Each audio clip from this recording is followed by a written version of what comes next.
Ben ritrovati a ore 13, vi confesso che sono anche molto emozionata oggi perché è un grandissimo piacere per me avere l'opportunità di tornare nelle vostre case e magari di tenervi un po' di compagnia. Oggi lo faremo per un'oretta e parleremo del Carnevale, la festa che più di tutte spezza la monotonia invernale. Naturalmente non sarò da sola, ma lo farò in compagnia dei miei ospiti che vi presento subito. Ho il piacere di avere in studio Luigi Dorigo, direttore artistico dei Carnevali di Marca, ben trovato. Buongiorno a tutti, sono felice di essere qua per parlare del Carnevale. Ecco, avremo ampiamente modo di farlo. Do il benvenuto anche a Moreno Meneguz, uno degli speaker delle sfilate dei carri allegorici. Ben trovato anche a lei. Grazie, un saluto a tutti. E infine Sandro Brandolisio, il nostro esperto in tradizioni veneziane. Ben trovato anche a lei. Buongiorno a tutti, buon pranzo visto che è l'ora e continuo a parlare veneziano. Ecco, va benissimo così visto che insomma, la puntata di oggi è proprio riguardante il Veneto.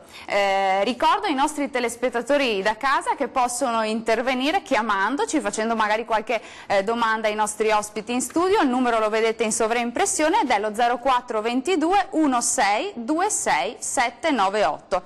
E allora, visto che la puntata di oggi si intitola proprio Carnevale tra origini e tradizioni in Veneto, io partirei proprio da uno dei costumi che indossa il nostro ospite in studio. Moreno, si può alzare e mostrare questo meraviglioso costume descrivendocelo? Beh, certo, ben volentieri. Questo è un tipico vestito fatto un po' così alla buona per rappresentare un pirata. Un pirata, sappiamo, è all'assalto dei vascelli nemici. In questo caso qua mi sento di andare all'assalto di quello che è il pubblico carnevalesco e di sorridere con loro, partecipare con loro a un momento di festa e quindi sotto un certo punto di vista sono anche un pirata buono, insomma, ecco, tutto qui. Quindi la mia pistola possiamo dire non che le armi non imputano. Diciamo di no, che la mia pistola spara coriandoli, il mio pugnale in qualche modo è un pugnale semplicemente per difendermi dalle ingiurie di tutti quelli che non vogliono sorridere a Carnevale. E la mia spada, beh, questa in qualche modo deve incutere un po' anche di paura, no? Perché sennò che pirata sono alla fine. Certo. No, è un piacere comunque trovarmi qui con voi e anche di parlare del Carnevale e delle sue maschere. Ecco, grazie, la ringrazio, è un costume molto elaborato, molto colorato, davvero molto bello. Non è tipico del Carnevale il suo tabaro, Sandro, però è tipico veneto. Sì, no, diciamo così che il tabaro a Venezia è il che sempre sta, perché basta pensare a Compagnia della Calza, che già era diciamo così, dei giovinastri, de buone speranze tra nobili, artisti, scrittori, che i veniva chiamati Taggia Tabari. Sti qua cose che faceva quando che c'era una persona che era antipatica con il pugnale, con estieto, gli tagliava il tabaro, ma attenti, perché se veniva ciapai, cosa che faceva è a serenissima, che faceva aggiustare il tabaro, se gli aggiustava il tabaro perfettamente come che c'era, gli dava i piombi.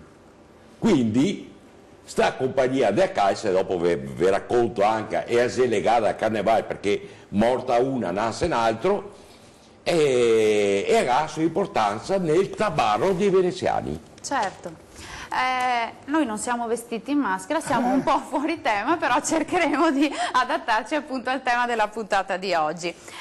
Luigi Dorigo, lei è direttore artistico dell'associazione Carnevali di Marca. Ci spiega, ci racconta un po' come nasce questa associazione, che so che quest'anno ha avuto un grande affare, perché poi racconteremo insomma i numeri di questo Carnevale 2019. Ma io così rappresento quello che è la nascita del Carnevale a Conegliano nel 92, quando per opera del sindaco attuale e un gruppo di amici siamo ripartiti con il Carnevale. Sicuramente anno dopo anno siamo sempre aumentati col nostro sistema, quello di svilupparlo all'interno delle scuole, e siamo arrivati a dei numeri importanti di questi ultimi giorni, perché anche negli ultimi mesi sono entrati 3-4 comuni per far parte della rete del Carnevale di Marca. E dico di più perché noi a questo punto siamo una tradizione della Marca Trevigiana, come carnevali abbiamo 18 comuni e 20 sfilate. Non penso che siano poche a gestirle, non dico lavoro immane del Presidente, ingegner Redo Bezzo, che se mi ascolta devo fargli solo i complimenti, perché quello che fa, può dirlo anche Moreno, è una cosa sovraumana. Vediamo di organizzarci, perché ci sono già altri comuni che ci hanno chiesto di far parte. Infatti stavo dicendo che l'associazione è attivissima. Pensate infatti che quest'anno sono 18 i comuni coinvolti e in totale sono 20 le sfilate programmate. Sì. Un'edizione quindi molto intensa, molto impegnativa. Molto intensa, molto impegnativa, e questo ci ha però anche permesso di avere dei sponsor molto qualificati, che avete avuto modo anche voi di interpellarli per poter poi far parte della diretta di martedì. Certo, perché insomma c'è sempre bisogno di un grande sostegno, no? Quando si ha a che fare con manifestazioni così importanti, sì, così imponenti. Tra l'altro Moreno Meneguzzi ad accompagnare le sfilate ci sarà lei, c'è lei, insomma anche altri speaker con le vostre voci, è così? Sì, certamente. Io in qualche modo quest'anno rappresento e presento il Carnevale a Conegliano Veneto, ma ci sono anche altri miei colleghi che si dividono le piazze, perché si va in concomitanza con altre piazze come Treviso, con Cornuda e così via, e quindi altri miei colleghi saranno sugli altri palchi per commentare il Carnevale. Speriamo sia un commento gradevole per tutti, che sia piacevole e che faccia divertire quelli che verranno a vedere la sfilata. Chi rimarrà a casa ovviamente dovrà guardarla se possibile per TV, visto che c'è la diretta, come diceva Luigi, a Conegliano o anche a Treviso, e per gli altri magari ci sarà un rimando al prossimo anno, mordendosi un po' le unghie, le dita, ma speriamo che ci siano tutti comunque. Ecco, lei ha ricordato giustamente, per chi non potrà fisicamente essere insomma a bordo strada, martedì 5 febbraio, quindi martedì grasso, a partire dalle 14:45 Antena 3 trasmetterà in diretta la sfilata dei carri proprio da Conegliano. Sì. Questo è un piacere che noi abbiamo nell'ospitarvi, tra le altre cose, a Conegliano, perché darete modo di far vedere anche il nostro bel territorio, la città di Conegliano, i particolari di questa bellissima e antica città, e perché no parlare anche di quello che è il territorio che lo circonda, che è fantastico sia per il turista che arriva e si vuole fermare un weekend, ma anche chi si vuole fermare di più e visitare tutte le colline del Prosecco. Credo che sia un'occasione per arrivare a sorridere con noi durante la sfilata e magari portarsi via un ricordo per ritornarci. Brandolisio, da dove nasce questa esigenza del Carnevale? Lei fuori onda ci raccontava un po' che tanti anni fa, insomma, le maschere non erano così elaborate come lo sono quest'oggi. Ora, come avevo detto prima, Finia e a compagnia della Calza, quindi siamo a fine del 1600 praticamente, ecco che a Venezia vi è fuori delle maschere e vi è fuori anche un determinato periodo dove nobili e popolo poteva mettersi in maschera e quindi il popolo diventare nobile, tra virgolette, perché poteva mischiarsi in mezzo appunto a sti nobili. Cosa è successo? È successo però che nel 1790, anno più anno manco, i francesi cosa fa? Invade Venezia, quindi Ghesea dominazione francese. Essendo i veneziani per il periodo del Carnevale in maschera, e ora per paura di ritorsione da parte della popolazione, quindi di omicidi, quindi i proibisse e maschere a Venezia. Quindi non ci si poteva più travestire? Non si poteva più mettere in maschera a Venezia. Stessa roba è stata fatta quando gli austriaci che scacciavano i francesi, i cacciavano Venezia. E paradossalmente, quando Chiesa veniva fuori la Repubblica Italiana, quindi Venezia aderì alla Repubblica Italiana, tutti quanti stai siti e maschere e Carnevale non c'era più. Quando si è ritornato il Carnevale? Nel 1978, quello ufficiale, perché negli anni 50-60 in maschera si metteva i putei, tanto che ai putei e mamme che faceva il costume con carta crespa, i putei che aveva vestiti da cowboy, chi che aveva skate, c'era quei vanoe, che sarebbe sta, visto che qua abbiamo un ammiraglio inglese, e sarebbe sta il cavaliere inglese che copava tutti per la giustizia, vabbè, ma comunque, e invece Carnevale vero e proprio è venuto fuori nel 1978, anzi, dirò di più, questo è il primo gadget che i dà nei scuole ai putei in occasione di quel carnevale. È fatto da a scuola Granda San Marco, che era appunto uno delle associazioni che ha ripromosso il carnevale. All'inizio e maschere e già era la roba più bella di questo mondo, perché con i soldi ti facevi un fantasma. La semplicità proprio. Esattamente, e dopodiché se veniva fuori la globalizzazione, benissimo, adesso un costume ti costa 1 miliardo. Sono però, bisogna dire, anche molto belli da vedere a Venezia, insomma hanno sempre un grande fascino, però ne torneremo a parlare subito dopo la pubblicità, ci fermiamo per qualche minuto, a tra poco.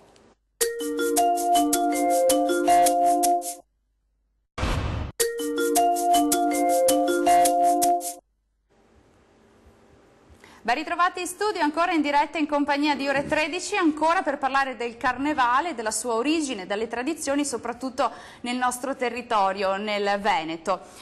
Con il direttore artistico dei Carnevali di Marca, stavamo poco fa dicendo appunto che l'edizione 2019 del Carnevale in provincia di Treviso è stata davvero molto impegnativa e intensa per l'associazione. In totale, leggevo, 90 sono i carri allegorici e i gruppi mascherati che hanno sfilato e sfileranno nei prossimi giorni, con quasi 10.000 figuranti e 200.000 le presenze di pubblico nelle vie, nelle piazze. Possiamo dire quindi un'edizione quasi da record? Sì, diciamo che è un'edizione da record, merito specialmente del direttivo che è composto di 9 persone che dedicano parecchio tempo, perché siamo un'associazione non profit e diciamo che è tutto volontariato.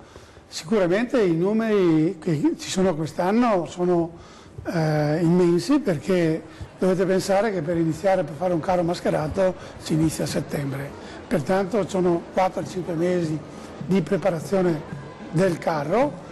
In quel periodo la gente si deve trovare per lavorare, le mamme devono preparare i costumi e poi ogni carro ha un suo balletto. Stiamo infatti vedendo, scusi se la interrompo, le immagini relative alla sfilata dei carri allegorici di Conegliano dell'anno scorso, dello scorso Carnevale.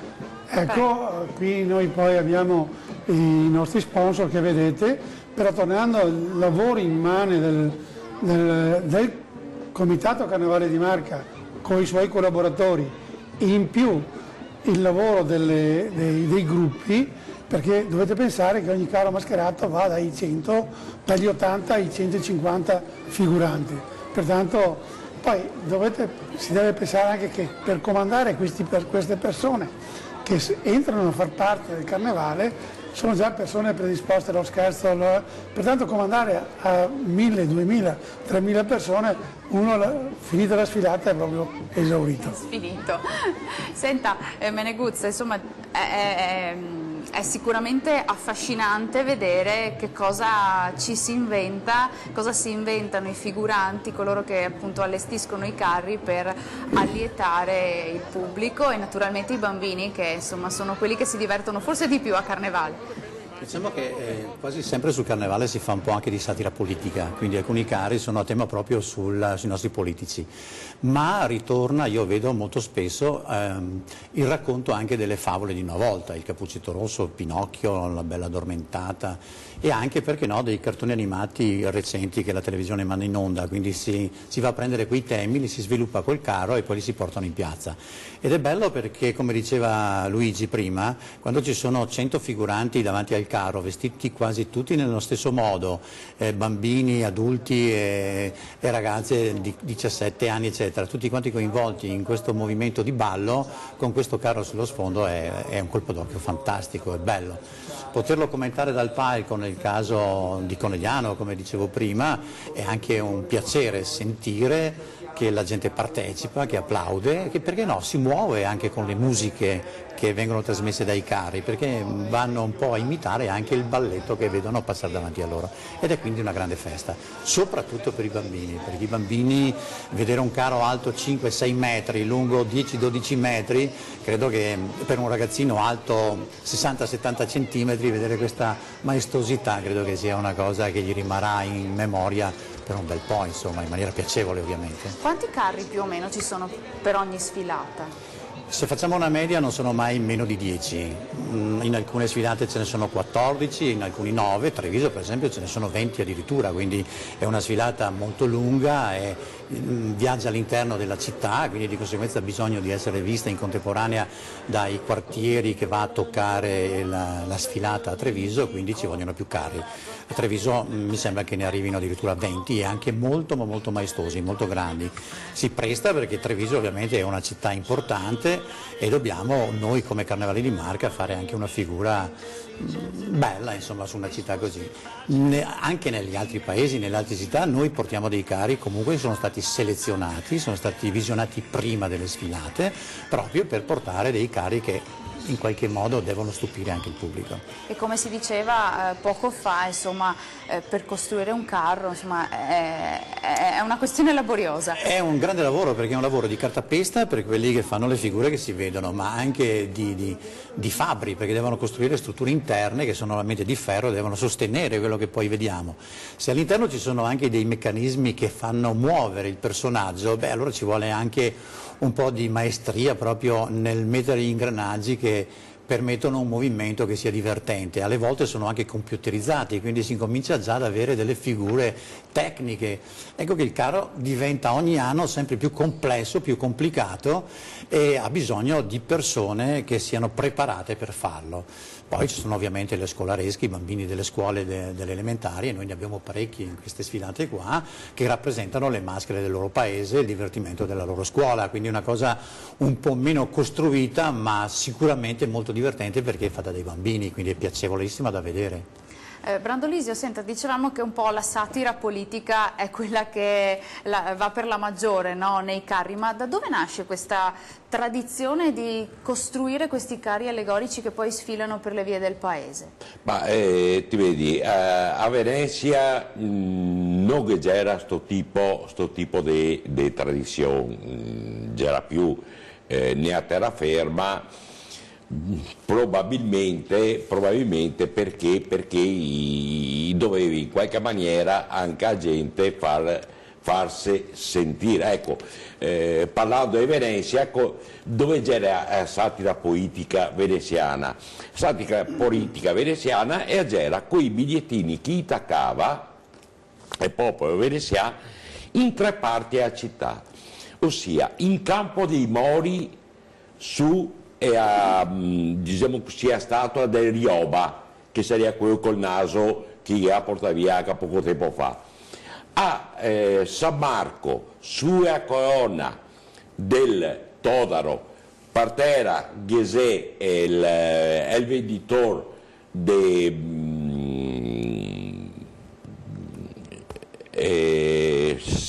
Meoni, il venditore de Meoni, e a Rialto dove chi c'era è il Gobo, ossia dove chi batteva e spezie. E già i 3 punti dove i veneziani mettevano appunto i bigliettini per tornare in giro e a Serenissima.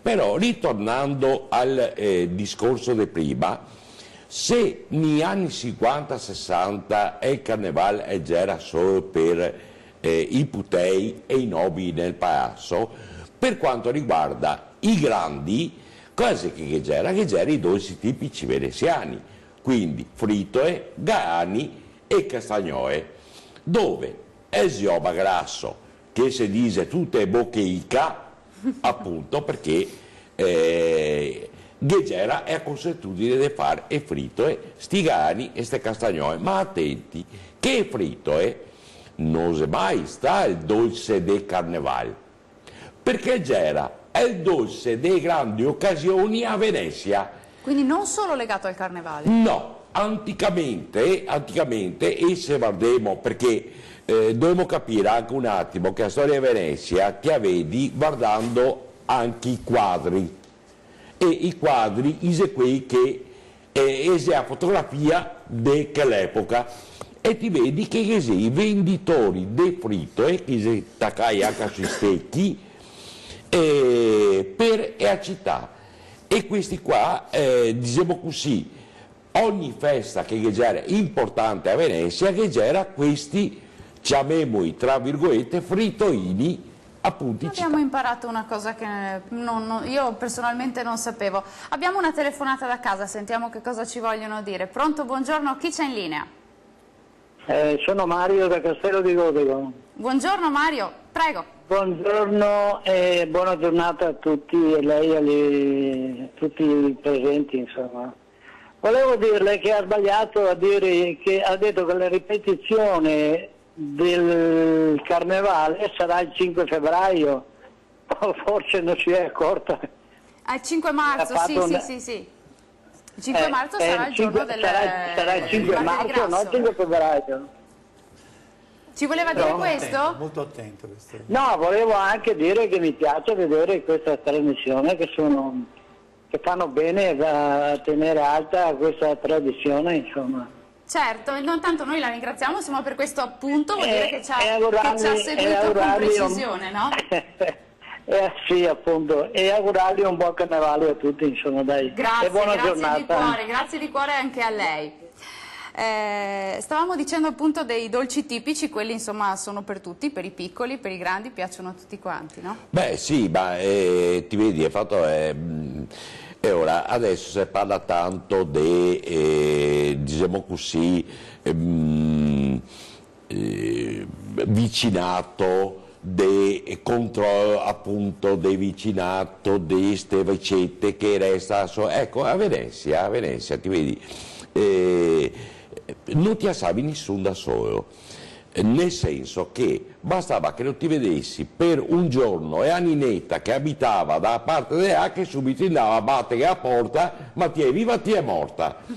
E questo qua già era Venezia per quanto riguardava la vita normale di Venezia, ma a Carnevale che c'era dei famiglie che faceva 300-400 fritto per dare quante famiglie amici, ma non so che si facesse pagare, no, e che regalava, perché c'era appunto un segno di coinvolgerti quanti, anche, come ripeto, se i vestiti se venì fuori dopo, ma coinvolgere in un periodo di festa e la popolazione stessa, tanto che ti dico che l'unico giorno a Venezia dove già sarai e macerie, pensate che sia il mercoledì dopo il martedì grasso, perché lì, chiudendo le macerie, se chiudeva il grasso, quindi è a carne, e si passava a Quaresima. Che era invece un periodo più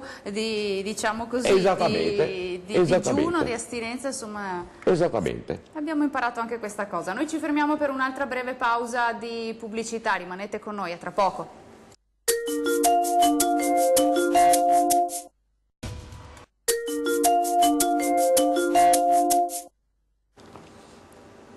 Ben ritrovati in studio, ancora in compagnia di Ore 13 per parlare del Carnevale. Dicevamo, Luigi Dorigo, che il Carnevale è la festa per eccellenza dei bambini, no? Che si travestono, vengono coinvolti, si divertono, e l'associazione Carnevali di Marca ha proprio pensato a un progetto molto interessante, che è il progetto Cartapesta. Ce lo racconta, perché è davvero bello, insomma, che i bambini vengano coinvolti nel modo che adesso lei ci racconterà. Diciamo che attualmente i bambini usano il computer, il telefonino.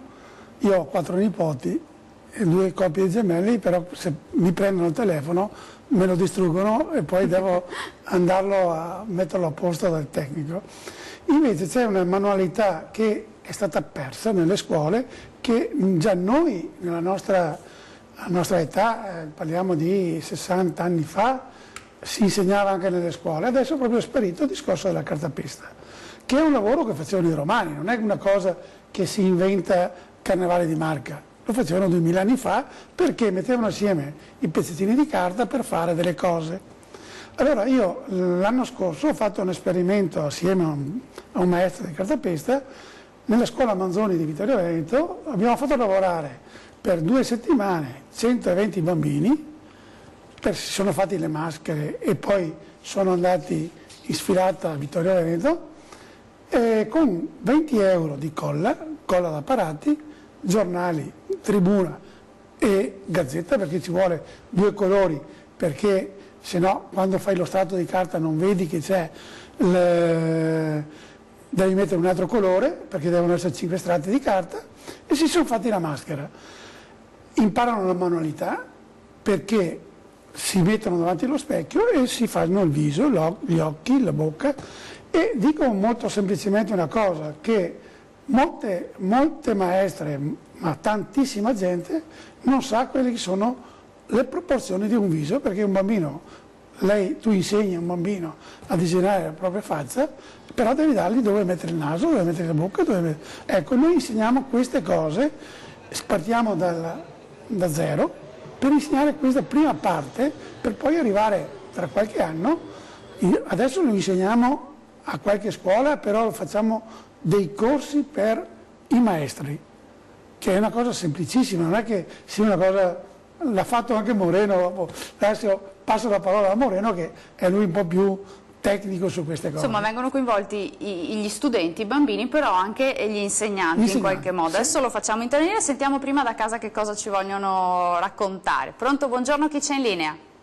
Pronto, buongiorno Alessio, ospiti, Piero da Zero Branco. Buongiorno Piero, prego. Buongiorno. Tra origini e tradizioni di Veneto, mi ricordo 70 anni fa, mi ricordo che era a Treviso che ho visto i carri mascarai, i carri tirai dai buoi, quei carri di legno, che erano tutte famiglie grosse attorno di Treviso che era il bestiame per fare i carri al Mar di Grasso. Un'altra cosa, una volta c'era giovedì grasso che si andava a Noale a Zero Branco, venerdì a Casteo, sabato non so, lunedì a Morgano e martedì a Treviso vede i carri e i cosi e maschere. Però una volta, come oggi, non so se sta il giovedì grasso o il martedì grasso, che era i fiori che andavano a fare case a frittelle e qualcosa, e portava a casa le frittelle. E mi ricordo che c'è ancora una signora che mi ha detto, mi ricordo ancora, è fritto e che fiato mare. Le sono rimaste impresse evidentemente perché erano... No, sì, perché non era nessuno che era sta a servizio una casa nuovi a Milano, a imparare a fare i frittelle e dopo che fate tipo veneziani, a pastigina, era un spettacolo. No, una signora che ha 70 anni mi ha detto, mi ricordo il fritto che fiato mare. Boh, così, ma tante tradizioni, e se viene fuori adesso che non disegna neanche cosa. Va bene, arrivederci, grazie del suo intervento. Chi vuole dire qualcosa riguardo a questo? Soprattutto il signore diceva che tanti anni fa i carri erano completamente naturalmente diversi. Nasce da una cultura popolare quella dei carri mascherati. Abbiamo sentito che su Venezia ovviamente, non avendo la possibilità di avere un tragitto con dei carri all'interno della città, o lo facevano su gondole al limite come stanno facendo anche adesso in parte, o se no pure era una camminata all'interno delle calli, e quindi il carnevale era un carnevale proprio nelle calette di Venezia. Per quanto riguarda invece i carri, quelli allegorici come si parlava prima, nascono da una tradizione popolare. Il signore giustamente ha fatto notare che quando non c'erano questi mezzi meccanici per trainare i carri c'erano i buoi, e quindi era proprio quello delle famiglie, ogni borgata, e per festeggiare questo grande evento di allegria si costruiva un carro a tema, magari con le canne del Gran Turco, mica con cose tanto elaborate, che si aveva a disposizione, con un po' di canne d'India, tanto per dire, ecco. E si costruivano questo carro e dentro facevano un po' di allegria per la gente del paese, era nata proprio così. Poi la tecnologia, lo sappiamo, porta dei sviluppi, certo. Si è evoluta, e adesso abbiamo dei carri costruiti molto più elaborati. Abbiamo un'altra telefonata da casa. No, mi dite di no dalla regia? Beh, allora proseguiamo.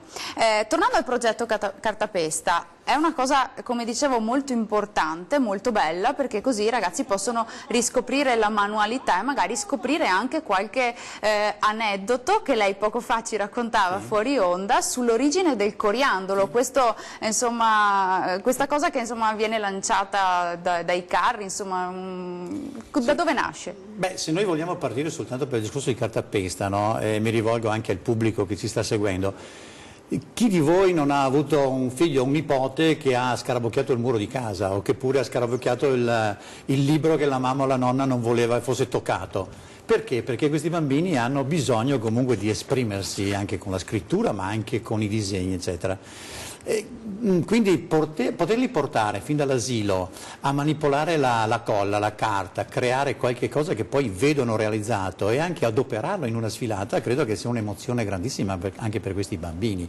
Quindi non vanno a imbrattare i muri di casa, ma in asilo hanno la possibilità di come dire, sviluppare la loro capacità creativa. Con i corsi di cartapesta che Carnevale di Marca da diversi anni sta cercando di promuovere e anche in qualche modo è riuscita nel suo intento, è proprio questo, cercare qualcuno che impari bene come farlo, quindi un adulto, magari meglio ancora se inserito nell'ambito dell'insegnamento alle elementari o agli asili, e poi dare la possibilità a questi bambini di promuovere la loro manualità, la loro capacità creativa. Credo che per un bambino che si costruisce una maschera, anche semplicissima, 2 occhi con un elastico su un pezzo di cartoncino, ma fatta da lui, disegnata da lui e portata magari, che so, anche per ridere in una sfilata di carnevale o lungo il bordo, lungo la strada mentre passano i carri, anche lui si sente protagonista importante perché l'ha fatta lui. E visto che oggi parliamo di Veneto, no? Di tradizioni carnevalesche in Veneto, molti di noi, di voi, di chi ci segue da casa, forse non sanno che il coriandolo ha origini venete. Diciamo che c'è un po' una diatriba sui coriandoli, perché nel 1875 c'è stato un certo Enrico Magilli, che normalmente lui era un produttore della carta per i bacchi da seta, che i signori che ci stanno ascoltando chissà quante volte avranno tenuto appunto i bacchi da seta per crearsi un po' di economia all'interno della famiglia, soprattutto degli agricoltori. Normalmente si andava a prendere i bacchi da seta dentro in una carta rettangolare che normalmente era marroncina ed era tutta bucherellata perché doveva dare la possibilità a questi piccoli bacchi da seta di nutrirsi.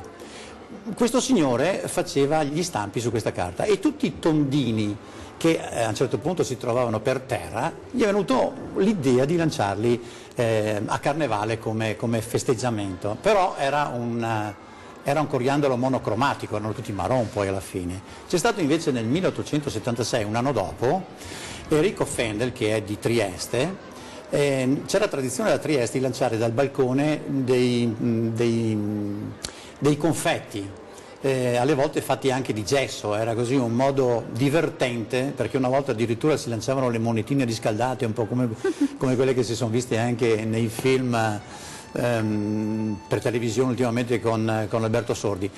E lui cosa ha pensato di fare? Con i pezzettini di carta che aveva in casa, li ha tagliati a triangolini, per dire la verità, neanche tondi perché non aveva lo stampo per farlo, ma con la forbice triangolini, e li ha lanciati dal balcone di casa sua a Trieste, e lì è nato appunto il coriandolo colorato, ecco che noi oggi abbiamo tutti questi colori in piazza quando vengono lanciati i coriandoli.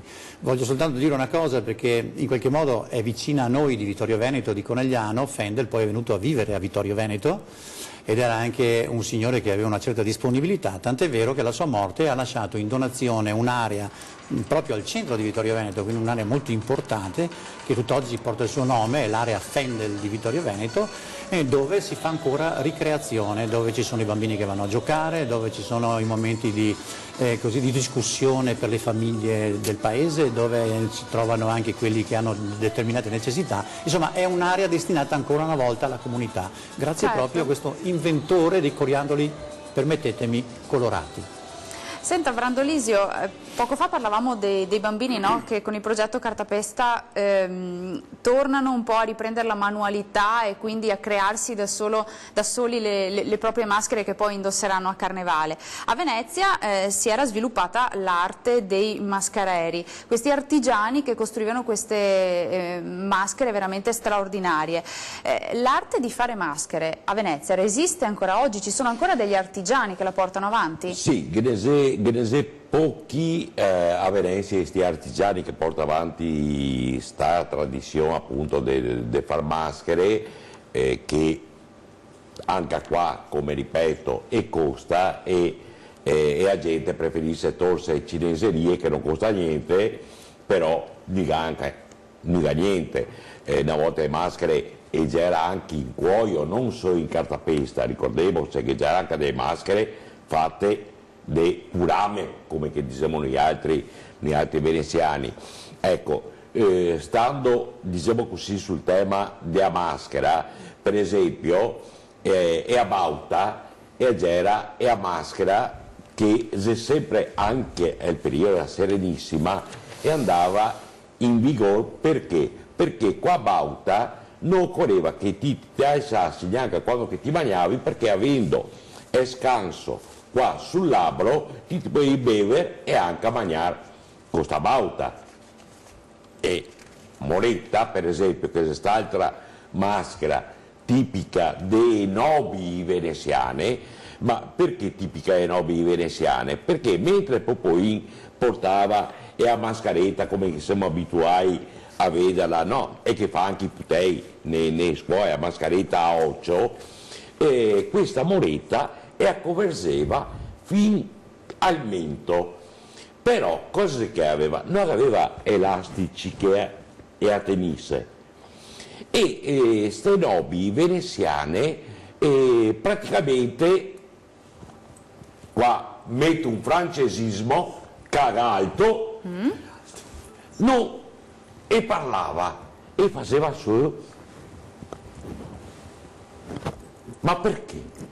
Perché sta Moretta, non avendo elastici, aveva un bottone a livello della bocca dove qui i denti teneva il bottone e quindi la maschera rimaneva aderente esatto, e lui poteva parlare, se no calcava la maschera. Maschere mute. Ecco, qua però c'è anche un detto veneziano che si collega con le maschere e la maschera te converse fino a un certo punto, perché c'è dei tratti di noi altri, per esempio gli occhi soprattutto, o erecce che sono individuabili. E ora a Venezia, quando che succedeva un qualcosa oppure che una maschera veniva riconosciuta, cosa che ti dicevi, te conosco sta maschera? È un tipico detto anche nostro, sì. Anche vostro? Ti conosco mascherina. Te conosco maschera, Senta Brandolisi, una cosa molto bella da raccontare è anche quella che riguarda il volo dell'Angelo, che abbiamo visto pochi giorni fa, insomma, aprire ufficialmente il Carnevale di Venezia. E ora, però poco fa, insomma, fuori onda ci diceva che le tradizioni oggi non sono proprio rispettate. E ora ti ho detto giusto, perché adesso i dise è il volo della Colombina, o il volo di così, o il volo di qua. E già era il volo dell'Angelo, che però il volo dell'Angelo è nato al tempo della Serenissima come volo del Moro. Perché? Perché durante un spettacolo in piazza un acrobata moresco ha messo una corda dal Campanile San Marco fin all'Ogion del Palazzo Ducal e si è venuto a piedi con una rosa in bocca che ha consegnato a Dogaressa. Ti puoi immaginare che razza di applausi che ha avuto questo. E qua ritorniamo indietro col nostro racconto e quindi torniamo alla compagnia della Calza, perché durante dei periodi di festa questi qua organizzava anche per la popolazione, oppure per farsi vedere come si dice a Venezia figli, sta discesa qua corda dal Campanile San Marco e tu puoi immaginarti quanti che si spiaccicà per terra e resta là. Tanto che è a Serenissima, che i Giaraboni sa Serenissima, perché i Giaraboni non ti condannava per niente, ma quando ti condannava vuol dire che ti avevi fatto qualcosa anche di cose, però ti dava anche delle possibilità.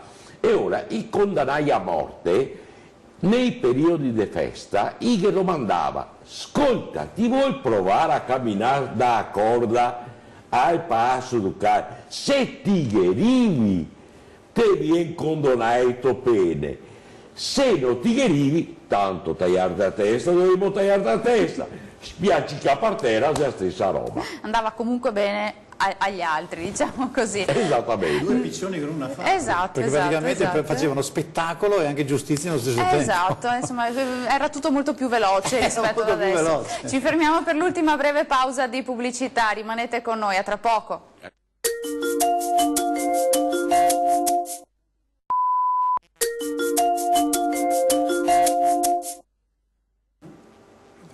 Ben ritrovati in studio con l'ultima parte di Ore 13. Oggi appunto, come avete potuto ascoltarci, abbiamo parlato di carnevale in Veneto, con le sue origini, con le sue tradizioni.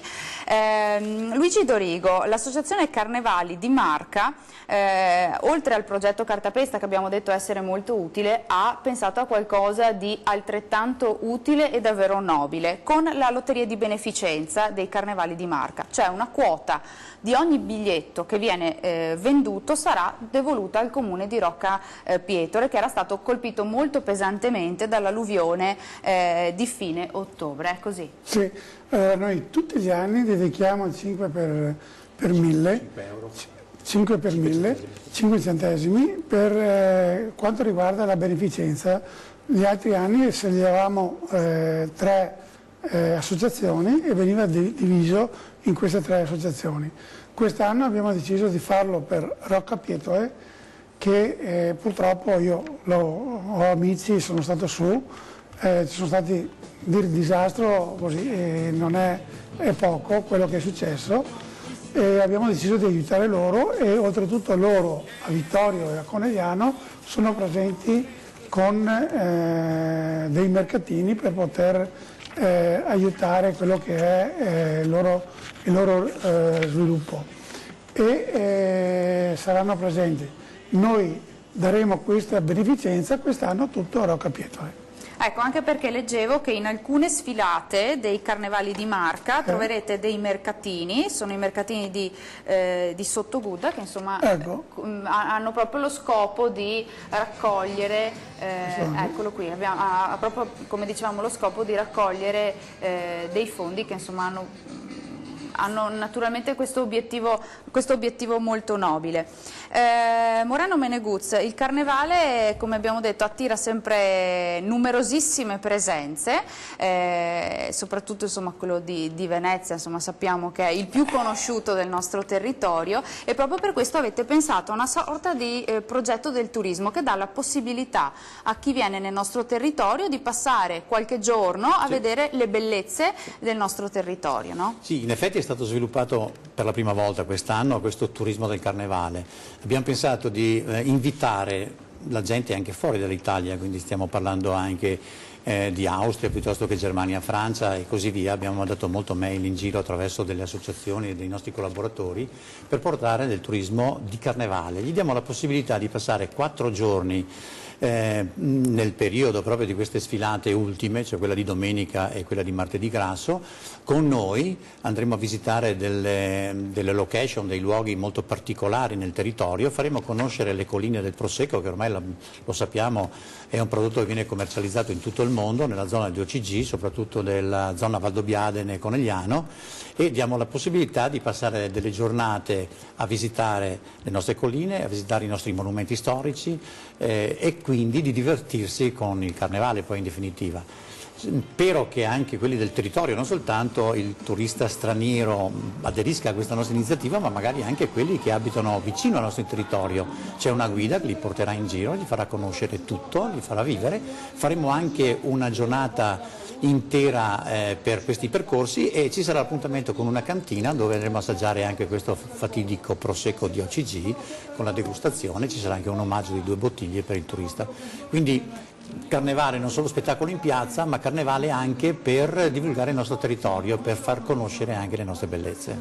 Leggevo appunto che una visita guidata porterà i visitatori a Vittorio Veneto, nella bellissima piazza di Serravalle, al Museo della Battaglia, a Refrontolo con la visita all'antico mulinetto della Croda, che è tra l'altro l'ultimo mulino funzionante in provincia, insomma storico, quindi davvero si ha la possibilità di vedere qualcosa di unico e di assaggiare anche i prodotti del territorio. Per esempio, non so, l'abbazia di Follina del XII secolo è un punto di riferimento storico, è conosciuta un po' tutta qua nella nostra parte d'Europa, ma perfino quella che forse molti l'hanno sentita nominare ma non vista, l'Osteria senza oste. Questo ha fatto uno scalpore 8-9 anni fa, perché immaginarsi un'osteria che non c'è dentro l'oste, uno dice ma che cos'è questa cosa? E ha avuto un grandissimo successo veramente internazionale, perché c'è gente che arriva, io ho visto lì presenze anche di giapponesi, di americani, insomma vuol dire che questa notizia è andata in giro per il mondo e pur essendo soltanto un piccolo fabbricato dove dentro si può avere del vino, adesso ultimamente c'è una cassa automatica per pagare, ma inizialmente era proprio tutto quanto, andava dentro, prendeva la fettina di salame, si faceva un panino, se voleva lasciava qualcosa, altrimenti non lasciava niente. E poi c'è da dire che è immersa in un contesto fantastico, veramente è straordinario. sulla zona del Fall, nella zona di produzione del Cartizze, ecco, che è un insomma, po' diciamo lo champagne della zona del prosecco meravigliosa. Fantastico. Brandolizio, un'ultima domanda per lei, che so che insomma ci voleva mostrare qualcosa a cui tiene molto, no? Perché il suo libro Toccarse Ferro, insomma, ha avuto modo di dimostrarlo al sindaco Luigi Brugnaro pochi giorni fa, se non sbaglio, è stata una grande soddisfazione per lei. Se vuole mostrarci la foto. Ma è stata una soddisfazione immensa, anche perché, ti vedi, se Brugnaro fosse nato nel 2004, 2005, 2006 sicuramente sarebbe diventato Doge. Oddio, io non mi piaceria perché il Doge a Venezia non ha mai comandato quanti stati perché è il Doge, e invece che piace anche a comandare, anche a cosa. Comunque Toccarse Ferro fa parte dei 4 libri che mi ho scritto, chiese inerenti a quello che dovevamo ritornare. Queste trasmissioni che è qua, è giusto che venga fatte, perché dovevamo ritornare alle tradizioni. E tradizioni è il DNA dei popoli. È inutile che mi dica, non so, autonomia del popolo o federalismo o e tradizione di quel popolo, sia come che è nato, il suo dialetto, che è la lingua per parlare, che dà l'identità di quel popolo. Mi piace sentire come che parli i napoletani, come che parli i siciliani, come che parli i romani, i toscani, i veneziani. Ecco, sentirli significa individuare il territorio e tradizioni. E quindi un tornare alle tradizioni. Se dovessimo seguire la tradizione, sappiate che dalla prossima settimana inizia la Quaresima e quindi si pratica l'astinenza dal cibo, dal divertimento, quindi se dovessimo essere davvero precisi con le tradizioni dovrebbe essere così. Intanto però io vi do appuntamento domenica 3 marzo alle sfilate dei Carnevali di Marca a Vittorio Veneto, Cornuda e Roncade, martedì 5 invece a Cornuda, Treviso, Conegliano, e vi ricordo anche che a partire dalle 14:45 Antena 3 trasmetterà in diretta proprio la sfilata dei carri proprio da Conegliano. È passata un'ora, è passata già un'ora. Se posso dire grazie alla direzione, perché può con questo sistema far vedere a chi non può venire a vedere i carri mascherati, gli anziani, i disabili, a vederlo da casa. Quindi qualche Questo, momento insomma di serenità e allegria. cuore. Grazie davvero a Luigi Dorigo, a Moreno Meneguz, il nostro corsaro, e a Sandro Brandolisio di essere stati con me a ore 13. Grazie davvero anche ai nostri telespettatori di averci seguito da casa, vi do appuntamento alla prossima puntata, arrivederci.